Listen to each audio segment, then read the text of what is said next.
ganda, di ba? Ganda ng bag. Another bag reco! So, this is from MAH or MA. So, meron akong dalawang bag nito at sobrang tibay niya. Last year ko pa yun nakuha. Tapos yung isa, tanda ko parang 2 years ago. So, ayun, ginagamit pa rin namin siya. So, this one, nakitan kasi ako sa itsura niya. Para siyang, big satchel bag, ganon. Ganda kasi nung design. Like, look at that. So, meron itong regular size. Ito yon. Tapos, meron din silang small size. Kung gusto nyo small size, ayun. I-check nyo lang dun sa yellow basket natin. Pero, ayan siya. Ito ay backpack na ganyan. Pwede siya for school. Pwede rin naman siya for, mga office. So, ganito siya. Cute na cute talaga ako sa kanya. Ang ganda pa ng kulay na nakuha ko. Wala lang. Parang gusto ko yung medyo ibang kulay naman. And then, ganito naman siya sa unahan. So, ito yung pang-lock niya. Pag binuksan nyo siya, ito yung kanyang zipper. So, we have here parang extra pocket.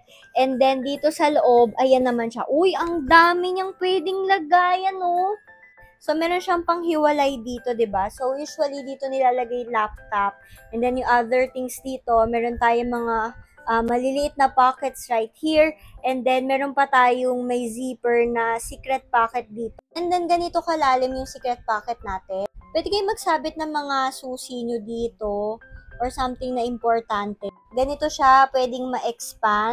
Yung mga bags ko from this brand, hindi ako na problema kahit sa zipper nila kasi sobrang tibay din ito.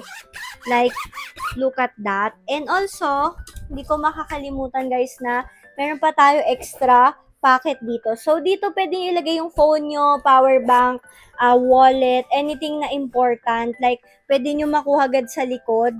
And gusto ko din dito guys is magaang siya. 0.56 kilograms lang siya. So, ayaw kasi na pag dinala mo yung bag, mabigat na siya agad kasi lalagyan mo pa ng gamit. E di pag nilagyan mo ng gamit yung mabigat na bag, e di sobrang bigat na niya, 'di ba? Tapos iba, backpack pa siya. So, kapag ang bigat na ng bag mo, tapos ang bigat pa ng gamit mo, ang sakit din sa likod nun. And yun, natutuwa ako sa kulay nito guys. Like, ilalagay ko siya dyan sa screen, yung mga kulay nila.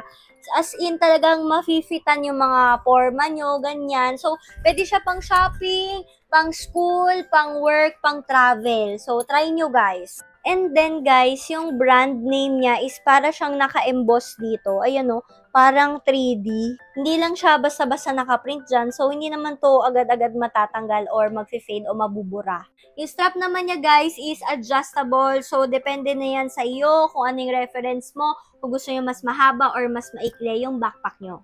And balita ko guys, this one is waterproof. Usually yung mga MAH na bag, waterproof siya. So, yun natuwa ako. Meron na akong another bag ulit for my Zumba class. Kasi usually gusto ko rin ng backpack kapag Zumba classes, ganyan. Pwede akong maglagay ng mga things dito. Ilalagay ko siya dyan sa yellow basket, guys. Ang daming kulay nito. So, try nyo din.